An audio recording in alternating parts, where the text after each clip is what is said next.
Lauren Holman and his son set out for their day of fishing from the docks at Nitnat Lake on Vancouver Island. Nitnat is a world-famous tidal lake located on the west side of the island.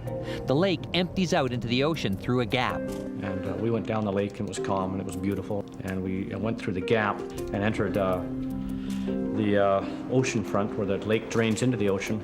And we were confronted by huge, unbelievable rollers where they met the river current going into the ocean there. At this point, Lauren should have turned his boat around to face the gap. That was the mistake I made. I never did that. I went out and I put my boat in reverse instead. And I thought I was sitting still, but I wasn't, until I looked sideways and I noticed the shoreline moving very rapidly. And I looked in front of me, and by this time I was right in an area, a gray area, where it's point of no return. I couldn't turn around. I knew it. So I held my boat in full reverse, hoping that the big wave in front of me would lay down, and then I'd climb the top of it, go behind it, and do the same thing to the next one.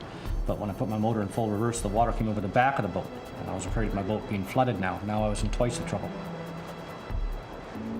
Tom Walton is no stranger to the area. As a fishing guide, he's taken anglers through the pass many times before and is very familiar with the waters. As we were heading down towards what we call the river, and as we were going down, two boats came to our right and they were coming up the river, and one guy in one of the boats was pointing and yelling at us. They went down, and then I spotted two people pop up out in the water. Apparently the boat went straight up like this, and it went straight up, and went right up about 15 or 20 feet, and it went right over backwards and landed upside down, and the wave came on top of it, completely crushed it. It never surfaced, it totally disappeared. It knocked me out on impact, and I popped up and took a big breath, and the waves kept pushing me down and down and down, probably about 4 or 5 times.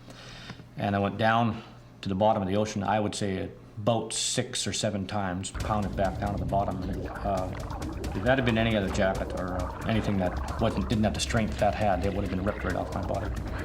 I could see that Lauren was the worst one off of the pair. His face was going into the water, so he was having trouble breathing, and you could see his arms weren't moving too much. And I said, keep an eye for that next big wave. Let me know if it's coming, because we're gonna have to get out of here. And just as I pulled up, I shut my engine off too, because I knew if we took a wave and my engine was running, it would have killed my engine if it went underneath the water. So I got Jason in the boat, and Max said, hurry up, it's coming. And I reached over, started the engine, and just hammered it into gear, and we went right up over the wave. We were lucky we just made it over that one. Otherwise, it would have buried us all. Jason suffered a broken wrist as a result of the ordeal, and both men were badly cut and bruised. But thanks to the courage of Tom Walton and his partner Max McDowell, they were lucky to be alive.